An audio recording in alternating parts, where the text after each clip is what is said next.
Hospital discharge ஆகி வீட்டுக்கு வந்த நேரமும் கூட அவர் சொன்ன வார்த்தை, நீ ஒரு படம் எப்படியா டேரக்ட் பண்ணிண்டா. ஆனால் இந்த நேரமே எப்படிங்க வீல் சேர் இல்லாத உட்காந்து ஒரு படம் டேரக்ட் பண்ணுவேன் அப்படின்னு சொன்னார். முதல் மரியாதை படம் பார்த்துட்டு ரீகார்டிங்காக படம் பார்த்து முடிச்சு வெளியே வரும்போது இளையராஜா அவருக்கு படம் பிடிக்கல. பர்பஸாக பெட்ரோல் பங்கு எதுக்கு போனார்னா, வாகினி ஸ்டுடியோவுக்கு ஆப்போசிட்டில் உள்ள பெட்ரோல் பங்கு.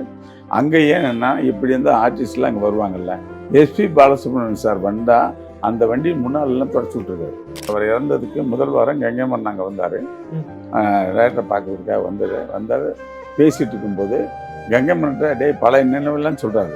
அந்த இறப்புக்கு முதல் நாள் அன்னைக்கு காலையில் நாங்கள் தேனிக்கு போக வேண்டிய கட்டாயம் வந்துருச்சு. இவ்வளோ பெரிய வெற்றிகளை கொடுத்த ஒரு மாபெரும் கலைஞருக்கு ஹாஸ்பிட்டலில் பணம் கட்டுறதுல கொஞ்சம் பிரச்சனை வந்துருச்சு.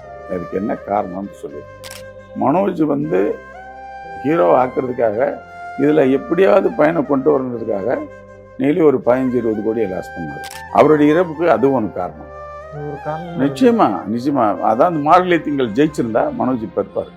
இப்போ மனோஜ் இறந்த பிறகு டாக்குமெண்ட்ஸ் எல்லாம் அவர் ஒய்ஃபு நந்தனா கண்ட்ரோலில் போகுது, அங்கே இருக்குது. இப்போ அந்த இடத்த சேல் பண்ணிவிட்டு பேலன்ஸ் பணத்தை வாங்கி கடன் அடைக்கணும்னா நந்தனா டாக்குமெண்ட் தர மாட்டேன்.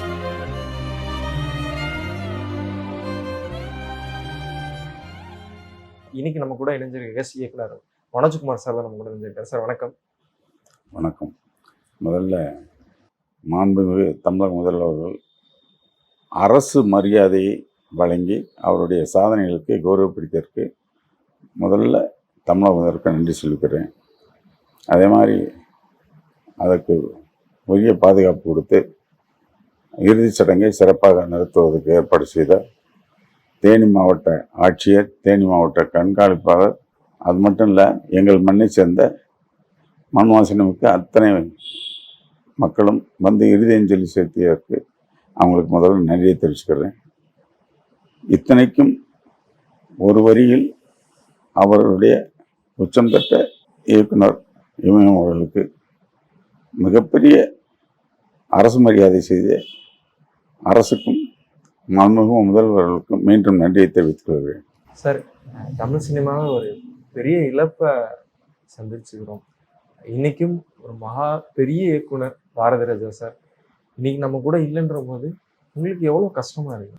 என்னை பொறுத்தவரையில் 2 விதமான இழப்பு எனக்கு. ஒன்று அக்கா, மாப்பிள்ளை, மச்சான்.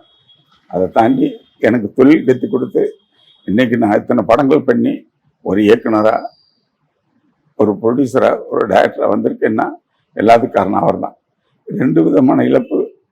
அது மட்டும் இல்லை, அவரை பார்த்து தான் சென்னைக்கு வந்தேன், அவரை பார்த்து தான் கற்றுக்கிட்டேன் எல்லாத்துக்கும். இந்த இழப்பை என்னால் சொல்லவே முடியலை. எவ்வளோ பெரிய இழப்புன்னு என்னால் சொல்லவே முடியலை. அந்த இழப்பு இன்னும் மீளாமல் தான் இருக்கேன். இதுதான் புஷ்.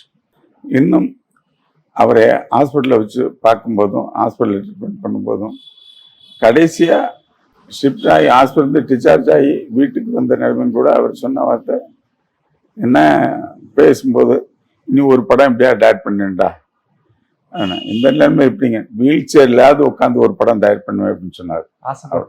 ஆசைப்பட்டார். அவருடைய ஆசை தான். அது மட்டும் இல்லை, படங்கள் ரிலீஸ் ஆகிற ஒவ்வொரு படங்களும் பார்க்கணும்னு ஆசைப்பட்டார். ஒவ்வொரு படத்தையும் பார்த்த உடனே அவங்கள கூப்பிட்டு பேசணுன்னு. அதே மாதிரி தான் தாய் கிழவி பார்க்கணும்னு ஆசைப்பட்டார். தாய் கிழவி பற்றி நல்லா சொல்கிறாங்களேன்னு சொல்லிட்டு அது பார்த்துட்டு உடனே ராதிகா வர சொல்லு அப்படின்னாரு. ராதிகா வர சொல்லி இந்த படம் பார்த்தேன், இந்த படத்துக்கு உனக்கு நேஷனல் அவார்டு கொடுக்கணும் அப்படின்னு சொல்லி அவ்வளோ தூரம் வாழ்த்தினார். அதான் அவங்களும் அவர்கிட்ட ஒரு குருநாதர்கிட்ட எப்படி ஆசீர்வாதமோ அது வாங்கிட்டு போனாங்க. ஒவ்வொரு படமும் ரிலீஸ் ஆகும்போது ஒவ்வொரு படத்தையும் பார்க்கணும்னு ஆசைப்பட்டார். அதில் இன்னொரு என்னென்னா, இன்று வரக்கூட இளைஞர் கூட நம்மளும் போட்டி போட்டு ஒரு படத்தை கொடுக்கணும்னு ஆசைப்பட்டார். ஒரு படம், இன்னொரு படம் நான் டைரக்ட் பண்ணணும், வீல் சேரில் உட்காந்து கூட டைரக்ட் பண்ணுவேன் அப்படின்னு அந்த ஆசை இருந்தது. அதுக்கான விஷயங்கள் சிந்தனையிலே இருந்தார். கடைசியாக ரெக்கவராகி இந்த 3 மாதம் ரொம்ப நல்லா இருந்தார். இவ்வளோ டக்காமசிங் பண்ணி இதெல்லாம் பண்ணியிருந்த டைம் கூட க்ளோஸ் பண்ண பிறகு வாய்ஸ் எல்லாம் திருப்பி நல்லா வந்தது, நல்லா பெஸ்ட்டாக இருந்தது. இன்னும் கொஞ்ச நாள் இருந்திருந்தாருன்னா எந்திரித்து நினச்சி அவர் நினைத்த சாதனையை பண்ணியிருக்க முடியும். இன்னொரு படம் டைரக்ட் பண்ணியிருப்பார். கால சூழ்நிலை, இறைவன் அவரை அழைச்சிக்கிட்டாரு. அது மிகப்பெரிய இழப்பு.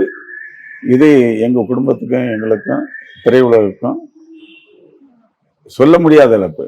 எந்த அளவுக்குன்னு சொல்ல முடியாது. யாரால இழப்புங்க ஒரு வரைமுறைப்படுத்த முடியாத இழப்பாயிடுச்சு. எனவே கடவுள் அழைச்சிக்கிட்டாரு. அவருடைய ஆத்மா இறைவனில் சாந்தியாகணும்னு கடவுளை வேண்டிக்கிறேன். சரி, என்னதான் அவரோட சொந்தம் என்னதான் தாண்டி ஒரு இயக்குனரா அவர் உங்களுக்கு நிறைய விஷயம் சொல்லி கொடுத்துருப்பாரு. ம். என்னெல்லாம் கத்துக்கிட்டீங்க ஒரு இயக்குனர்?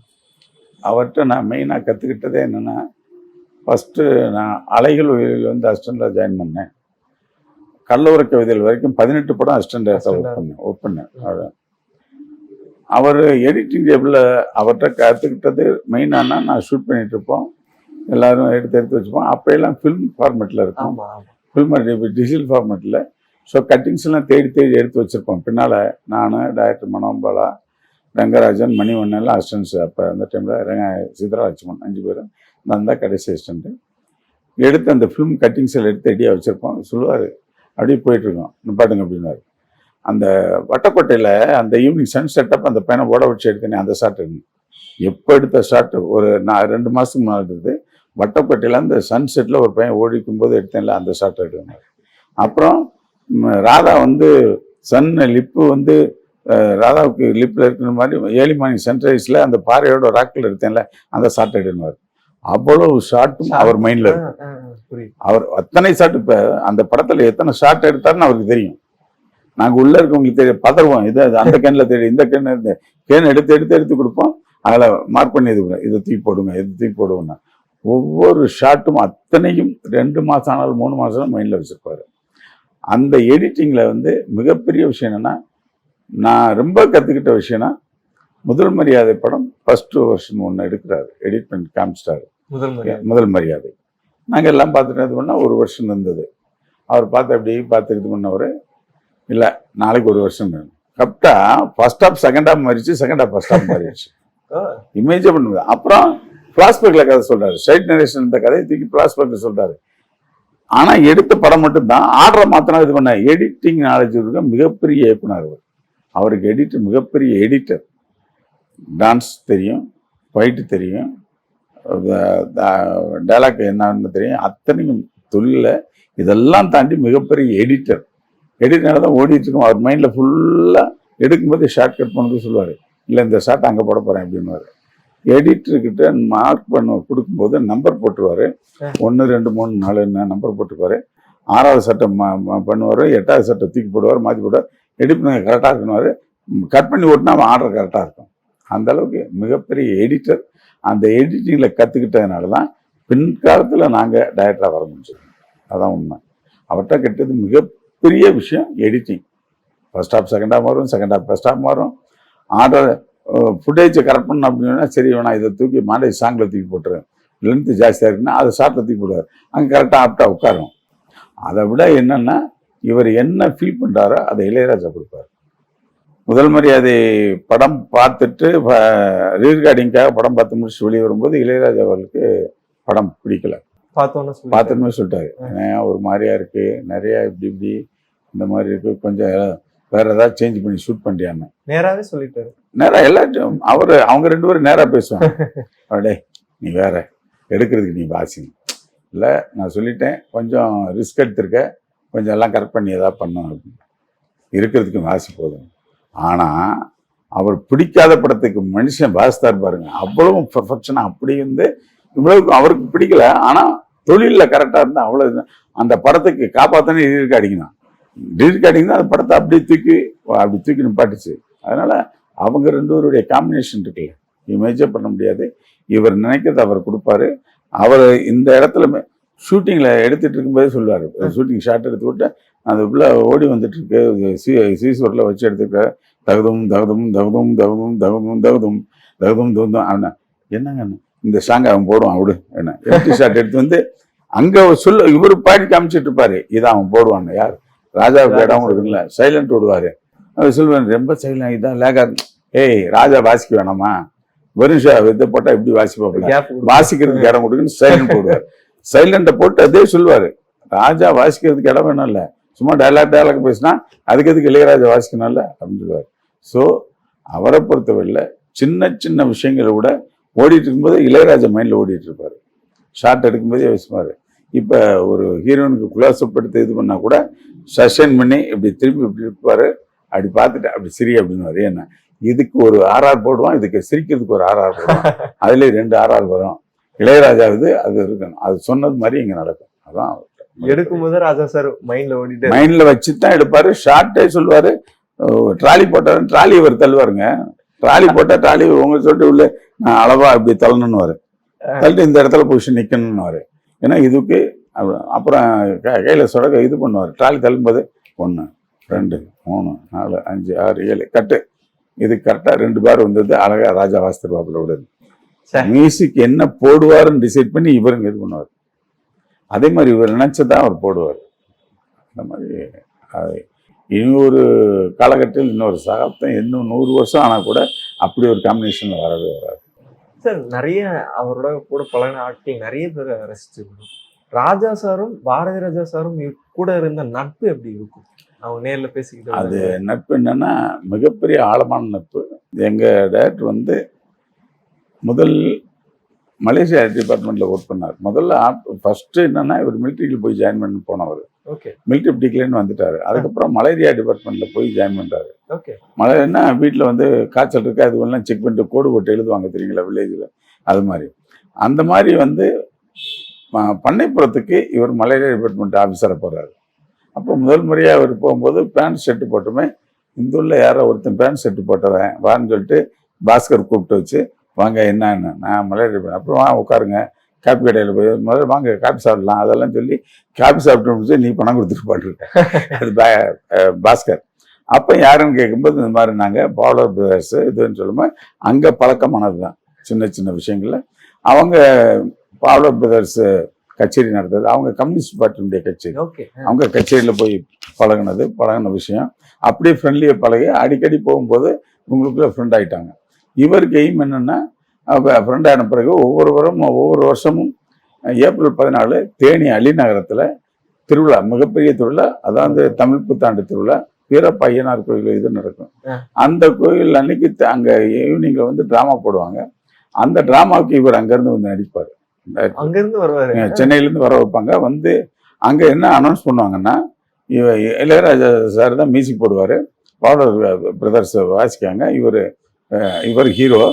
ஓ நெஞ்சமே ட்ராமா பேர் அப்பெல்லாம் ஓ நெஞ்சமேன்னு ஒரு ட்ராமா, அதில் போட்டு இவர் நடிப்பார். இது அவர் மியூசிக் போடுவாங்கன்னா அந்த டைமில் வந்த நட்பு அப்படியே இதாகி இல்லைப்பா நான் சினிமாவுக்கு தான் போகணும்னு சொல்லிட்டு அப்போ இவர் சினிமாவுக்கு அலைஞ்சிருந்த நேரம், சினிமாவில் சான்ஸ் கிடைக்காத நேரம், பெட்ரோல் பங்கில் வேலை பார்க்குற நேரம், அந்த நேரத்துலையும் கூட இங்கே முன்னாடிக்கு வரும்போது அங்கே என்ன அனௌன்ஸ் பண்ணுவாங்கன்னா சென்னை வானொலி நடிகர் பால்பாண்டியன் நடிக்கும் வானொலி நடிகர். அப்போ என்னன்னா சான்ஸ் கிடைக்காதனால டிவியில் போய் ஒளிச்சித்திரம் பண்ணுவாங்கல்ல, அப்போ இடையில வாய்ஸ் கொடுப்பாங்க. அந்த வாய்ஸுக்கு போய் அப்போ 25 ரூபா பேட்டா கிடைக்குன்னு அதில் போய் பேசிட்டு வந்திருக்காரு. அதுதான் சொல்லுவாங்க சென்னை வானொலி நடிகர் பால்பாண்டியன் நடிக்கும் அப்படின்னு போடுவாங்க. அதுக்கு ட்ராமா பண்ணாங்க. அப்போ தொடர்ந்த நட்பு. அதுக்கப்புறம் எப்படியாவது சினிமாவுக்குள்ள வரணும்னு ஆசைப்பட்டு பெட்ரோல் பங்கில் பர்பஸாக பெட்ரோல் பங்கு எதுக்கு போனார்னா வாகினி ஸ்டுடியோவுக்கு ஆப்போசிட் உள்ள பெட்ரோல் பங்கு. அங்கே ஏன்னா இப்படி இருந்தால் ஆர்டிஸ்ட்லாம் அங்கே வருவாங்கல்ல, பெட்ரோல் போடுவாங்கல்ல, அப்போ அவங்கள பார்த்து பேசிடலாம்னு சொல்லிட்டு அப்படியே போய் பெட்ரோல் பங்கில் இருந்துக்கிட்டு வாகினி ஸ்டுடியோவுக்கு ஆப்போசிட் பெட்ரோலுங்க போடும்போது எஸ்பி பாலசுப்ரமணியன் சார் அந்த வண்டி முன்னாலெல்லாம் தொடச்சி விட்டுருக்காரு. அப்படியே சுத்தம் பண்ணி இதெல்லாம் தொடச்சி விட்டு தொடருமே அவர் பார்த்து என்னப்பா துடைக்க வேணும், இல்லை சார் உங்களுக்கு நல்லா துடைக்கணும்னு சொல்லிட்டு விட்டேன் பழவிடிங்க. அப்போ அவர் கொஞ்சம் நிறைய பாடலாம் பாட வச்சு ஃபேமஸ் ஆயிட்டாரு. திருப்பி இவர் வண்டி ஓடி போய் கண்ணாடியெல்லாம் தொடச்சி விடுறது தானே, நீ என்ன தெரியுங்க, இல்லை சார் நானும் சினிமாவுக்கு தான் ஆசைப்பட்டேன், வந்தேன், வேலை கிடைக்கிறனால பெட்ரோல் பங்கு இருக்குங்க அப்படின்னு அவர் ஆச்சரியப்பட்டு அப்படின்னு முதல் முறையாக சினிமாக்காரரை சமைச்சது எஸ்பி பாலசுப்ரமணியன் தான். அவர் செஞ்சுட்டு பேசிட்டு இது ஒன்றப்புறம் அப்படியேப்பா அப்புறம் இங்கே வந்திருக்கேன், இல்லைங்க சர்வை பண்ணல, அதை என்ன பண்ணுறேன்னா சரி வா சொல்கிறேன் ஒரு இடத்துக்கு சொல்கிறேன்னு சொல்லிட்டு 2 நாள் கழிச்சு கூப்பிடுன்ட்டு 2 நாள் கழிச்சு ஒரு வெயிட் பண்ண அதே மாதிரி வந்திருக்காரு. வந்ததுமே என்ன சொல்லிருக்காரு, வா ஒரு டேரக்டர்கிட்ட கூப்பிட்டு போகிறேன், நேராக வாணிஸ்வரில் டேரக்டர் புட்டனா கனகல் கன்னட படம் எடுத்துருங்க, அவர்கிட்ட போய் இந்த பையன் நிறைய அசிஸ்டன்ட் டேரக்டராக ஒர்க் பண்ணணும்னு ஆசைப்படுறேன், சினிமா சார்னு பாருங்க. இவர் அங்கேயே நின்றுருக்காரு. அவர் சொல்லிட்டு போயிட்டாரு. ஈவினிங் வரைக்கும் அவர் ஒன்றும் அவங்க கூப்பிடல, இது பண்ணல, மற்ற அசிஸ்டன்ட். இவர் திருப்பி பறவைக்கும் பெட்ரோல் பங்கில் இருக்காரு. என்ன போகலையாண்ணா, இல்லை அவர் கூப்பிடல, ஆடா நீ வேற இல்லைன்னா மறுநாள் காலையில் அவர் வீட்டில் போய் நிற்கணியா என்னன்னு அவர் வண்டி ஏறும்போது கூட வண்டியில் இருப்பார் அப்படின்னு சொல்லிட்டு மறுநாள் காலையில் புட்டன கனகல் வீட்டை தேடி பிடிச்சி கண்டுபிடிச்சி டி நகரில் அவர் வண்டி போகும்போது முன்னாடி ஏறி உட்காந்துருக்காரு. என்னப்பா நீ? சார் பாலு சார் சொன்ன. ஓ ஆமாம் வா வான்ட்டு அப்போ தான் அவரை கூப்பிட்டு அசிஸ்டன்ட் டைரக்டராக முதல்ல கிளப் படிக்க சொல்லியிருக்காரு. இவர் சினிமாவுக்குள் வருவதற்கு காரணம் எஸ்பி பாலசுப்ரமணியம் சார். முதல் ஆளா சந்திச்ச முதல் ஆள் அவர் தான். இவர் வந்து ஜாயின் பண்ணி அது போய் அசிஸ்டண்டாக அந்த படம் பண்ணிட்டு வரும்போதே இவருக்கு என்ன தோணுச்சு, அவங்கள கூப்பிடணும். யார் இளையராஜா, கங்கமரன்லாம் கூப்பிட்டு வந்துடணும், இவர் கூப்பிட்டு வரணும். இவருக்கு அந்த இதை இது பண்ணும்போது இவங்க அங்கேருந்து ஃபோன் பண்ணிருக்காரு. இந்த மாதிரி எஸ்பி பாலசுப்ரமணியத்தை லெட்டர் தான் அனுப்பிச்சிருக்காரு. பாலசுப்ரமணியம் பார்த்துட்டு அவர் புற்றனா கனவில் சேர்த்துட்ருக்காரு. ஒருங்க அவங்களை கூப்பிட்ற நீங்கள் எல்லாம் கிளம்பி வந்துருங்க. இந்த தகவல் கிடைச்சதுமே சேர்ந்தாச்சு. உள்ள இருக்கணும்னா அவங்க எதுவுமே கேட்காம அங்கேருந்து கிளம்பி வந்துட்டாங்க. புரியுது. இவர் போய் இப்போ ராம் தேட்டர் பக்கத்தில் ஒரு மேக்கப் மேனுடைய அசிஸ்டண்ட் அவர் ரூமில் தங்கிட்டு லெட்டர் அனுப்பிச்சிருக்காரு. இந்த மாதிரி பாலசுப்ரமணியம் பார்த்துட்டு அசிஸ்டண்டாக சேர்த்துட்டாங்கன்னு சொல்லுமே அவங்க எதுவுமே கேட்காம கிளம்பினாங்க. வந்த ராம் தேட்டர் பக்கத்தில் வந்து இன்னுமே என்னன்னு கேட்கும்போது வந்துட்டோன்னா என்ன சொல்ல மாட்டேங்க, சரி வாங்கன்னு சொல்லிட்டு அப்படி இருந்த காலகட்டங்களில் தான் அந்த நட்பு தான் ஸ்டார்ட் ஆகி அப்போ இவங்களுக்கு ஃப்ரெண்டாக போனதும் ஆர் செல்வராஜ், அன்னக்கிளே ஆர் செல்வராஜ் இவங்களுடைய ஃப்ரெண்ட்ஷிப்பாக மாற்றின இது பண்ணுது. அதுக்கப்புறம் அந்த வந்த உடனே என்ன பண்ணுன்னு தெரியாமல் அப்புறம் இவருக்கு கிடைக்கிற பேட்டா கன்வென்ஸை வச்சு எல்லாரும் இப்போ சாப்பாடு போட்டு இது பண்ணி அவரை விட்டுன்னு. இன்ஃபேக்ட் அந்த காலகட்டங்களில் இமேஜே பண்ண முடியாத விஷயம், மெஸ்ஸில் போய் டோக்கன் வாங்கி வச்சுருவாங்களாம். டோக்கன் அப்போ வந்து 55 வீதம் 60 வீசா டோக்கன் ஃபுல் முழு சாப்பாடு. இதை வெயிட் பண்ணிகிட்டே இருந்து 11 மணிக்கு தான் போய் வெயிட் பண்ணுவாங்களாம். ஏன்னா காலையில் சாப்பாடு கிடையாது. 11 மணிக்கு போயினா ஃபுல்லாக சாப்பிட்டா நைட் சாப்பாடு சேர்த்து சாப்பிட்றது, ஒரே டைம் சாப்பாடு. அந்த 55 பைசாவுக்கு சாப்பாடு, அதுக்கு காசு கொடுக்குறது யாருன்னா டைரக்டர் பாரதிராஜா. இந்த 4 பேருக்கு இதுதான் கொடுத்து அங்கே தான் தங்க வச்சு. அதில் தான் இன்னைக்கு அவங்க டைரக்டர் மேலே ஏன் இவ்வளோ பிரியமாக உயிராக இருக்காங்கன்னா, கஷ்டப்படுற காலத்துக்கு கூட தன்னை கொண்டு வந்து சேர்த்தவர். அது மட்டும் இல்லை, சினிமாவுக்கு வாங்கன்னு சொல்லி முதல் கட்டணம் போட்டு அவங்களை கூப்பிட்டாரு. அதில் அவங்களோட நட்பு மிகப்பெரிய நட்பு. அதை தாண்டி என்னென்னா, இவருக்கு அன்னக்கிளி படம் சான்ஸ் கிடைக்கும்போது இவருடைய ஃப்ரெண்டு இவர் ஆர் செல்வராஜ் தான் அழைச்சிட்டு போய் பஞ்சு சார்ட்டை கூப்பிட்டு அழைச்சிருக்காரு. பஞ்சாரம் சொல்லுது, இந்த பையன் ஊர்லேருந்து வந்திருக்காரு கேட்பாங்க. அங்கே சாங்கெல்லாம் வாசித்து காமிச்சிருக்கேன், அதில் சான்ஸ் கிடைச்சது. அப்போவும் இது ஒரு பயங்கர சந்தோஷம். என்னென்னா இவர் போய் இந்த மாதிரி உனக்கு சான்ஸ் கிடைச்சது பெரிய விஷயம் அப்படின்னு சொல்லி அப்ரிஷியேட் பண்ணுறது. அப்போ அவருக்கு காசு வரும்போது இவருக்கு வாங்க எல்லாரும் ஒன்றா சாப்பிட்லாம், நான் அட்வான்ஸ் கிடச்சிருக்கு வாங்க ஒரு ஹோட்டலில் ஃபுல்லாக போய் சாப்பிட்லாம்லாம் அந்த காலங்கள் இருந்திருக்கு. அந்த நட்பு என்னென்னா ஊரை விட்டு வந்தது, தங்குறதுக்கு இடமில்ல, ஒரு சின்ன ரூமில் 6 பேர் படுத்து கிடந்தது. இவர் வாங்கின பேட்டா வச்சு 6 பேர் சாப்பிட்டது, அங்கே சாப்பிட்டது அப்படியே இது வரைக்கும். அதுக்கப்புறம் அவர் வளர்ச்சி ஆகும்போது இவரும் வளரும்போது 2 பேருடைய நட்பு இதுக்குத்தானே வந்தோம், இதுக்குத்தானே தேடி வந்தோம், அதை சர்ச் பண்ணுறோன்னா அவங்களுக்குள்ள ஒரு மிகப்பெரிய ஆழமான அழுத்தமான நட்பு சார். அதை யாராலும் சொல்ல முடியாது. நட்புக்கு இலக்கணமே அவங்க தான். அவங்கள விட்டு இனிமேல் அப்படி ஒரு நட்பெல்லாம் அமையாது. அன்னைக்கு ஒரு முக்கியமான காட்சி ஒன்று பார்த்தோம் சார். கங்கை அமரன் சார் வந்து அவ்வளோ ஒரு மாதிரி உடஞ்சு அழுதாரு, எல்லாரும் விட்டுட்டு போயிட்டாரு, அவரை என்ன பண்ணிட்டு இருந்தீங்க அப்படின்னு சொல்லிட்டு. இல்லை, அதில் என்னென்னா கங்கைமன் அதுக்கு முதல் வாரம், அதாவது அன்னைக்கு வந்து அவர் இறந்ததுக்கு முதல் வாரம் கங்கைமன் நாங்கள் வந்தார், டேரக்டரை பார்க்கறதுக்காக வந்தார். பேசிட்டு இருக்கும்போது கங்கைமன்கிட்ட டே பழைய நினைவெல்லாம் சொல்கிறாரு, பழசெல்லாம் பேசுகிறாங்க. அது சொல்லும்போது இவர் சொல்றாரு, டேய் அங்க டிராமா போட்ட அந்த இதுல கச்சேரியில வந்து பணம் வாங்கிட்டு வந்தோமே, அதை போயிட்டு நைட்டு பிரியாணி சாப்பிடுவேன், அதையே ஞாபகத்தில் 2 பேரும் அவ்வளோ எல்லாம் பேசுறாங்க. 1 வீக்குக்கு முன்னால கங்கைமன் வந்து இவர் கூட 4 மணி நேரம் பேசிட்டு இருக்காரு. ஏன்னா பட்ட பழைய நினைவுலாம் பேசி அவர் சந்தோஷப்படுத்திருக்காங்க. அப்ப வீட்டுல அக்காட்ட சொல்லி எனக்கு அது கொடுங்க, வடை கொடுங்க, அது கொடுங்க எல்லாம் போட்டு சாப்பிட்டுருக்காரு, எல்லாம் பண்ணிருக்காரு. என்னன்னா அந்த இறப்புக்கு முதல் நாள் அன்னைக்கு காலையில நாங்க தேனிக்கு போக வேண்டிய கட்டாயம் வந்துருச்சு. என்ன கட்டாயம்னா, மிகப்பெரிய கலைஞன், இவ்வளவு பெரிய வெற்றிகளை கொடுத்த ஒரு மாபெரும் கலைஞருக்கு ஹாஸ்பிட்டலில் பணம் கட்டுறதுல கொஞ்சம் பிரச்சனை வந்துருச்சு. அதுக்கு என்ன காரணம்னு சொல்லிடுறேன். அவர் நல்ல முறையில் மனோஜ் இருக்கும்போதே சொத்துக்களை பிரித்து கொடுத்துட்டார். வைக்கும்போதே அவர் வாங்கும்போது திரு பாரதிராஜா என்ன பண்ணார்னா, மனோஜ் பேரில் ஒரு 100 கோடிக்கு மேலே 3 ப்ராப்பர்ட்டி எழுதி வச்சிட்டார். இன்னைக்கு மனோஜ் பேரில் தான் இருக்குது. அதை வந்து டி நகரில் மிகப்பெரிய வீடு, அது முதல்ல அவர் அசிச்சு கட்டின வீடு அவர் பேரில் தான் இருக்குது. ஜெமினி பார்சன் அப்பார்ட்மெண்ட்டில் ஒரு வீடு, அது அவர் பேரில் தான் இருக்குது. இதை தாண்டி இன்ஸ்டியூட் ஆரம்பித்தார் தேனாம்பேட்டை, இது அறிவாலயம் பக்கத்தில் மிகப்பெரிய பில்டிங் 5000 ஸ்கொயர் ஃபீட் இருக்குது. அதுதான் அவர் பேர் தான். இந்த 3 ப்ராப்பர்ட்டி மோர் தென் 100 கோடிக்கு மேலே 100 கோடிக்கு மேலே அவருக்கு இருக்குது. இங்கே மகளை கூப்பிட்டு அதுக்கு ஈக்குவலாக பண்ணணுன்னு ஒரு நீலாங்கரை என்ற ஒரு வீடு, தேனியில் ஒரு வீடு, இப்போ மனோஜ் ஒய்ஃபு குடியிருக்காங்களே ஆரிங்டனில் ஃப்ளாட்டு, இது 3 எழுதி கொடுத்துறாரு. 3 தனக்கு இருக்கும்போதே இதில் கூப்பிட்டு சந்தோஷப்படுவேன். இது பண்ணி முடிச்சதுக்கப்புறம் இவருக்கு இனி ப்ராப்பர்ட்டி ஒரு 6-7 ப்ராப்பர்ட்டி இருக்குது. இதை வச்சுட்டு என்ன பண்ணுறாருன்னா, ஒரு காலகட்டங்களில் இவர் தனியாக இன்னொரு படம் பண்ணணும்னு ஆரம்பிக்கிறாரு, ஓம்னு படம். அந்த படம் பண்ணும்போது என்னன்னா, அந்த படம் இவருக்கு எதிர்பார்த்த அளவுக்கு வெற்றியை தரல, மிகப்பெரிய தோல்வியை செஞ்சது. அதில் மிகப்பெரிய கடனாளி ஆனார். அது மட்டும் இல்லை, மனோஜ் ஹீரோ ஆக்குறதுக்காக ஒரு 4-5 படங்கள் எடுத்தார். தாஜ்மஹால் எடுத்தார், அலி அர்ஜுனா எடுத்தார். இதெல்லாம் இதில் எப்படியாவது பையனை கொண்டு வரணுன்றதுக்காக டெய்லி ஒரு 15-20 கோடியை லாஸ் பண்ணார். பையனை எப்படியாவது ஹீரோ ஆக்கிடணுன்றதுக்கு அது பண்ணார். 15-20 கோடிக்கு மேலேயே லாக் பண்ணார். லாஸ் பண்ண அதை பற்றி அவர் பையனை எப்படியா கொண்டு வரணுன்றதுக்காக. இதுக்கப்புறமா என்னன்னா, இந்த சூழ்நிலையில் பையன் டைரக்டர் ஆகணும்னு ஆசைப்படுறான். சரி டைரக்டராக ஆக்கிடலான்னு கடைசியில் மார்கழி திங்கள்னு ஒரு படம் எடுக்கும்போது இவர் சுசீந்திரன் ப்ரொடியூஸ் பண்ணி நான் பண்ணுறேன், உங்கள் பையன் டைரக்டர் ஆகும்போது இவர் சந்தோஷப்பட்டு நம்ம பையன் டைரக்டர் ஆகிறான் அதான் சொல்லிட்டு இவரை இன்வெஸ்டாக 1 கோடியை பணத்தையும் கொடுத்து டைரக்ட் பண்ண சொல்கிறார். அந்த படம் எதிர்பார்த்த அளவு சஸ்டாகல. தான் மனோஜ் மனம் உடஞ்சி என்ன பண்ணிடுறாருன்னா, அப்பா பார்த்து இவ்வளோ கோடிகளை கொட்டி நமக்கு ஹீரோ ஆக்கினார், அதில் ஜெயிக்க முடியல. இப்போ டைரக்டர் ஆக்கிறதுக்காக முயற்சி எடுத்தார், அதுலேயும் ஃபெயில் ஆச்சுன்னா அவருக்கு மனதில் பெரிய காயம் உள்வடுகு. என்னென்னா, சினிமா வழக்கு எனக்கு முடிஞ்சிருச்சோ என்னமோ. ஏன்னா ஹீரோவாக ஜெயிக்க முடியல, டைரக்டராக ஜெயிக்க முடியல. இதுக்கான அப்பா அள்ளி கொடுத்து இது பண்ணி கூட பண்ண முடியலன்ற ஒரு சூழ்நிலை. அவருடைய இறப்புக்கு அதுவும் ஒரு காரணம். ஒரு காரணம் நிச்சயமா அதான் மார்கழி திங்கள் ஜெயிச்சிருந்தா மனோஜ் இப்ப இருப்பாரு. அது ஏன்னா ஒரு மனிதனுக்கு தானே அப்பா இவ்வளவு தூரம் சப்போர்ட் பண்ணாரு, அதுல ஜெயிக்க முடியல, டைரக்ட் ஆகணும்னா அதுலயும் ஜெயிக்க முடியல, நம்மளுடைய வாழ்க்கையை சினிமா வாழ்க்கை முடிஞ்சிருச்சோ அப்படின்னு. அவருடைய இழப்பு இவருக்கு தாங்க முடியாது.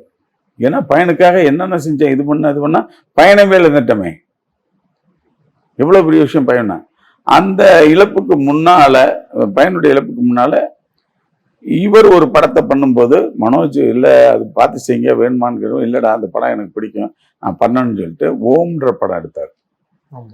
ஓம்ன்ற படத்தை லண்டன், கனடா, இதுன்னா ஃபாரின் கண்ட்ரிஸ் எல்லாம் சுற்றி எடுத்தார். அதில் மிகப்பெரிய நஷ்டத்தை செஞ்சார், மிகப்பெரிய நஷ்டம். அதை ரிலீஸ் பண்ண முடியல, இது பண்ண. இது மனோஜுக்கு அது ஒரு வருத்தம், அப்பா எடுத்த படத்தை ரிலீஸ் பண்ண முடியலையே, நம்ம இது கடையில் இப்படி வருது. இதெல்லாம் ஒரு பாதிப்பு தான் வந்துச்சு. அந்த இதுக்கு கடனை ரீபே பண்ணுறதுக்காக தேனியில் ஒரு மிகப்பெரிய ப்ராப்பர்ட்டி ஸ்கூல் கட்டுற வச்சார். அதை விற்றுட்டு லோக்கலில் கடன் அடித்தார். இனி பேலன்ஸ் கடன்னா அவர் எல்ஐசியில் ஒரு லோன் வாங்கியிருந்தார். தேனாம்பேட்டை எல்ஐசியில் ஒரு லோன் வாங்கியிருந்தார். சைதாப்பேட்டை எல்ஐசியில். ஐடிபிஐ பேங்க்கு கோயம்பேடு பிரான்ச்சில் அவர் லோன் வாங்கியிருந்தார். இது எல்லாமே அந்த படம் எடுப்பதற்காக வாங்கினார். எடுத்து எல்லாம் பண்ணிட்டு இதில் என்ன ஆயிடுச்சுன்னா 3 ப்ராப்பர்ட்டி அட்டாச்மெண்ட் கொடுத்துருக்காரு. அவர் வேற யார்ட்டையும் படம் இருக்குது ப்ரெஸ்டீஜ் பார்ப்பாரு. ப்ரெஸ்டீஜ் ஏன்னா என் பணம் இருக்கு, நான் வச்சிருக்க சொத்து இருக்கு, நான் படம் எடுக்கிறேன் அப்படின்னு அந்த ஃபீல் பண்ணக்கூடிய ஒருத்தர். என் பணம் நான் சம்பாரிச்சது இருக்கு, யார்ட்டையும் போய் நீ ஒரு இதை கூட கேட்க மாட்டாரு, மனசுக்குள்ளேயே வச்சுக்க பண்ணாரு. இதுல கொஞ்சம் லாக் ஆச்சுல, இந்த கடனை கட்டுவதற்காக ஒரு ப்ராப்பர்ட்டி விற்கிறாரு. பேலன்ஸு கடனை அடைக்கிறதுக்காக மனோஜ் கிட்ட உட்காந்து பேசும்போது மனோஜ் என்ன பண்ணலாம் அப்படின்னு மனோஜே சொல்றாப்புல, நீலாங்கரை வீட்டுக்கு பின்னால் இருக்க 9 கிரவுண்ட் இடம் இருக்கு, அதை விற்று டிஸ்போஸ் பண்ணலாம். ஓகே மனோஜ் பண்ணலான்னு மனோஜ் கொடுத்த அதே பேரில் தான் மனோஜ் 2 பேரும் சேர்ந்து ஒரு அக்ரிமெண்ட் போட்டு ஒரு பையருக்கு விற்கிறாங்க. அவன் 4-7 கோடி அட்வான்ஸ் கொடுக்குறாரு. அதில் மற்ற கடனில் கொஞ்சம் கடன் அடைக்கிறான். ஏன்னா இதுக்கு முன்னால் யார்கிட்ட வாங்கினாரு, என்ன கடன், டப்பிங் இதாட்டம், இது எல்லா கடனும் முடிச்சாரு. இன்னும் ஒரு 6 கார்டு வாங்கி திருப்பி கட்டணும், அவருக்கு அடைக்கணும். இந்த நிலைமையில தான் மனோஜுக்கு ஒரு சின்ன ஆப்ரேஷனுக்கு அப்புறம் இறந்து போடுறாரு. இறந்து ஃபெடப், இவர் இதாகிடுச்சு, அந்த பிரச்சனை இதாகிடுச்சு, எல்லாம் பெரிய இதாகிடுச்சு. அக்ரிமெண்ட் போட்டு எல்லாம் கமிட் பண்ணது யாருன்னா மனோஜும் அவங்க அப்பாவும். இப்போ இந்த கடனை அடைக்கிறதுக்காக இந்த பிரச்சனை முடியும் போது என்னன்னா, இதெல்லாம் பண்ணிக்கும் போது மனோஜ் நல்ல நிலையில் இருக்கும்போதே நீ டேக் ஓவர் பண்ணிக்க அப்படின்னு சொல்லிட்டு எல்லா டாக்குமெண்ட்ஸும் மனோஜ்கிட்ட கொடுத்துருவாரு. மனோஜ் கஸ்டடியில் லாக்கரில் போய் வச்சுக்கிறாரு. ஏன்னா நல்ல விதமாக பையன் பார்த்துக்கிட்டோம், நம்ம சில விஷயங்களை இழந்துக்கிட்டே வர்றோம் அப்படின்றதுக்காக. இப்போ மனோஜ் இறந்த பிறகு டாக்குமெண்ட்ஸ் எல்லாம் அவர் ஒய்ஃப் நந்தனா கண்ட்ரோலில் போகுது, அங்கே இருக்கு. இப்போ அந்த இடத்த சேல் பண்ணிட்டு பேலன்ஸ் பணத்தை வாங்கி கடன் அடைக்கணும்னா நந்தனா டாக்குமெண்ட் தர மாட்டேங்குது. அவருடைய ப்ராப்பர்ட்டி, அவர் பட்ட கடன் அடைக்குவதற்கு அவர் ப்ராப்பர்ட்டியை வித்துட்டு அந்த டாக்குமெண்ட்டை வாங்கி கொடுக்க முடியல. அதுக்காக அவருடைய நண்பர்கள் எல்லாம் போய் கூட கேட்டு பார்த்தாங்க. அதில் அந்த பொண்ணு தப்பாக சொல்ல மாட்டேன், யாரோ மற்றவங்க அதை இயக்குறாங்க. அதுக்கு என்ன பாதிப்புன்னா, ஐயோ இந்த வயசில் கணவன் இழந்துட்டோம், நமக்கு ஃபியூச்சர் இப்படி இருக்குமோ பயம். அது பயம், நியாயமான பயம். பொம்பளை பிள்ளைய வச்சுருக்கோன்றதுல ஏதோ மற்றவங்க பேச்சு கேட்டு அதை செய்ய மாட்டேன்னுச்சு. அதில் ஒரு மனம் வருத்தம் ஆயிடுறாரு. ஏன்னா நம்மளுடைய சொல்லுக்கு ஹாஸ்பிட்டல்லேருந்து வந்து இப்போ உடம்புநிலை இப்படி வரவுமே நம்ம சொல்லுக்கான மரியாதை இல்லையோன்ற வருத்தம் டாக்டருக்கு இருக்கு. ஏன்னா அந்த கடன் அடைச்சிருந்தா இப்போ அந்த ஒரு சின்ன விஷயம் என்னன்னா, எப்படி இருந்தாலும் இடத்த எழுதி கொடுத்தாச்சு, 4.5 கோடி வாங்கியாச்சு, பாக்கி 6 கோடி கொடுத்தா கடன் அடைக்குது, கடன் எல்லாம் போயிடும், மைண்டு ஃப்ரீ ஆகிடும். அதை அடைக்கல, ஸ்டில் இது வரைக்கும் கடனாளியா இருக்காரு. அதுதான் ஜன்னி கூட என்ன பண்ணுவோம், எங்கள் அப்பா கடனாளியே சாகுறாரு.